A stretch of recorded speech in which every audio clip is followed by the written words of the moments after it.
ভারতের বর্তমান স্বরাষ্ট্রমন্ত্রী অমিত শাহ 1964 সালে 22শে অক্টোবর জন্মগ্রহণ করেন মুম্বাইয়ের এক গুজরাতি পরিবারে। অমিত শাহ মেহসানার বিদ্যালয় থেকে স্কুলের পড়াশোনা শেষ করে আহমেদাবাদের CU শাহ বিজ্ঞান কলেজে বায়োলজি নিয়ে স্নাতক পাশ করেন। কলেজে পড়াকালীন সময়ে রাষ্ট্রীয় স্বয়ংসেবক সংঘের একজন স্বেচ্ছাসেবক হিসেবে যোগ দেন অমিত শাহ। এই সময়ে স্বয়ংসেবক সংঘে কাজ করার সময় 1982 সালে নরেন্দ্র মোদীর সঙ্গে পরিচয় হয় অমিত শাহের।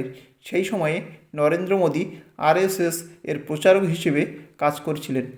1983 সালে অমিত শাহ রাষ্ট্রীয় স্বয়ংসেবক সংঘের ছাত্র শাখা অখিল ভারতীয় বিদ্যার্থী পরিষদের নেতা হিসাবে রাজনৈতিক জীবন শুরু করেন। 1985 সালে নরেন্দ্র মোদী ভারতীয় জনতা পার্টি দলে যোগদান করলে তার ঠিক 2 বছর পরে 1987 সালে বিজেপি দলে যোগ দেন অমিত শাহ এবং ভারতীয় জনতা যুব মোর্চার সাধারণ সম্পাদকের দায়িত্ব লাভ করেন। 1991 সালে লোকসভা নির্বাচনে গুজরাটের গান্ধীনগরে লালকৃষ্ণ আডবাণীর হয়ে ভোট প্রচার করেন অমিত শাহ এবং সুন্দরভাবে ভোট পরিচালনার জন্যে ব্যাপক পরিচিতি লাভ করেন অমিত শাহ। 1995 সালে গুজরাটে বিধানসভা নির্বাচনে নরেন্দ্র মোদী এবং অমিত শাহ মিলে গুজরাটের গ্রাম অঞ্চলে মানুষের মধ্যে ব্যাপকভাবে বিজেপি সংগঠন গড়ে তোলেন, যার কারণে 1995 সালে প্রথমবার গুজরাটে মুখ্যমন্ত্রী ক্ষমতায় বসেন বিজেপি প্রার্থী কেশুভাই প্যাটেল। 1995 থেকে 2001 সাল পর্যন্ত অমিত শাহ মোদীর সংবাদদাতা হিসেবে কাজ করতেন। 1997 সালে ভারতীয় জনতা পার্টির সম্পাদক নরেন্দ্র মোদীর অনুরোধে গুজরাটের সারখেজ বিধানসভা কেন্দ্র থেকে উপনির্বাচনে জিতে অমিত শাহ বিধায়ক পদে বসেন। এরপর 1998-এর গুজরাট বিধানসভা নির্বাচনে পুনরায় সারখেজ কেন্দ্র থেকে জিতে বিধায়ক নির্বাচিত হন অমিত শাহ।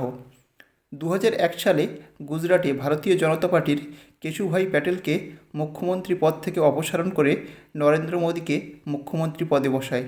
2002 সালে পুনরায় সারখেজ কেন্দ্র থেকে জিতে মন্ত্রী পদে বসেন অমিত শাহ। এ সময় তিনি একসঙ্গে 12টি পদের দায়িত্বে ছিলেন: স্বরাষ্ট্র, আইন ও বিচার, কারাগার, সীমান্ত নিরাপত্তা, বেসামরিক প্রতিরক্ষা, আবগারি দপ্তর, পরিবহন, রাজ্য রক্ষক, গ্রাম রক্ষক ও বিধানসভা ও সাংসদ সংক্রান্ত বিষয়ের দায়িত্বে ছিলেন।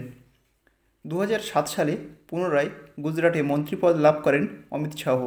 তবে 2010 সালে 25শে জুলাই অমিত শাহ সোহরাবুদ্দিন মামলায় গ্রেপ্তার হন। অমিত শাহের বিরুদ্ধে হত্যা, চাঁদাবাজি, অপহরণ, তথ্য লোপাট প্রভৃতি অভিযোগের ভিত্তিতে তাকে গ্রেপ্তার করে CBI। এরপর 2010 সালে 19শে অক্টোবর 3 মাসের জন্যে জামিন পান অমিত শাহ, কিন্তু তদন্তে যাতে কোনো প্রভাব না সৃষ্টি করতে পারে তার জন্যে তাকে গুজরাটে প্রবেশের নিষেধাজ্ঞা জারি করে গুজরাট হাইকোর্ট, যার কারণে অমিত শাহ গুজরাট ছেড়ে দিল্লিতে থাকতে বাধ্য হন এই সময়ে। তবে 2012 সালে সুপ্রিম কোর্টে অমিত শাহের বিরুদ্ধে উপযুক্ত তথ্য প্রমাণ CBI না দিতে পারায় সুপ্রিম কোর্ট অমিত শাহর জামিন মঞ্জুর করেন এবং তাকে গুজরাটে প্রবেশের অনুমতি দেন। তবে 2012 সালে বিধানসভা নির্বাচনে গুজরাটের নারায়ণপুর কেন্দ্র থেকে পুনরায় জিতে বিধায়ক নির্বাচিত হন অমিত শাহ। 2014 সালে নরেন্দ্র মোদী ভারতের প্রধানমন্ত্রী হওয়ার আগে বিজেপি দলে অমিত শাহের প্রভাব বাড়তে থাকে। এই সময়ে অমিত শাহকে বিজেপি দলের সাধারণ সম্পাদকের দায়িত্ব দেওয়া হয় এবং উত্তরপ্রদেশ রাজ্যের ভোট পরিচালনার দায়িত্ব দেওয়া হয়। রাজনাথ সিং অমিত শাহকে এই কাজের দায়িত্ব প্রদান করেন 2013 সালে। উত্তরপ্রদেশে ভোট পরিচালনার দায়িত্ব পেয়ে অমিত শাহ উত্তরপ্রদেশে 80টি লোকসভা কেন্দ্রের মধ্যে 76টি লোকসভা কেন্দ্রে নিজে গিয়ে ভোট প্রচার করেন এবং গ্রামের বুথ স্তরে বিজেপি সংগঠনকে শক্তিশালী করে তোলেন শাহ, যার কারণে 2014 লোকসভা নির্বাচনে উত্তরপ্রদেশে 80টির মধ্যে 73টি আসনে বিজেপি এবং বিজেপি সমর্থিত দল জয়লাভ করে। 2014 থেকে 2016 সাল পর্যন্ত অমিত শাহের নেতৃত্বে বিজেপি মহারাষ্ট্র, হরিয়ানা, জম্মু ও কাশ্মীর, ঝাড়খণ্ড এবং আসামের বিধানসভা নির্বাচনে জয়লাভ করে, যার কারণে 2016 সালে 24শে জানুয়ারি ভারতীয় জনতা পার্টির সভাপতি নির্বাচিত হন অমিত শাহ। অমিত শাহের নেতৃত্বে 2017 সালে বিধানসভা নির্বাচনে উত্তরপ্রদেশে 403টি বিধানসভা কেন্দ্রের মধ্যে 325টিতে জয়লাভ করে বিজেপি। 2017 সালে মণিপুর ও গুজরাট বিধানসভায় জয়লাভ করে বিজেপি। এমনকি অমিত শাহের নেতৃত্বে 2018 সালে প্রথমবার ত্রিপুরাতে সরকার গঠন করে ভারতীয় জনতা পার্টি।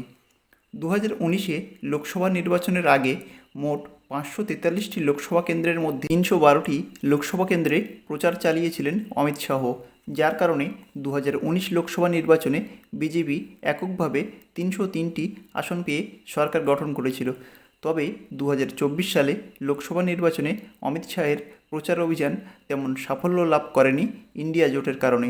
চাণক্য যেমন তার বুদ্ধি ও সাহস দিয়ে নন্দবংশের অত্যাচারী রাজা ধননন্দকে পরাজিত করে মৌর্য বংশের উত্থান ঘটিয়েছিলেন, তেমনই ভারতীয় জনতা পার্টি দলের চাণক্যের কাজ করছেন অমিত শাহ। তথ্যটি কেমন লাগলো অবশ্যই জানাবেন, আর চ্যানেলটিকে সাবস্ক্রাইব করে পাশে থাকবেন। আপনাদের সাপোর্ট আমাকে নতুন ভিডিও তৈরিতে মোটিভেট করে।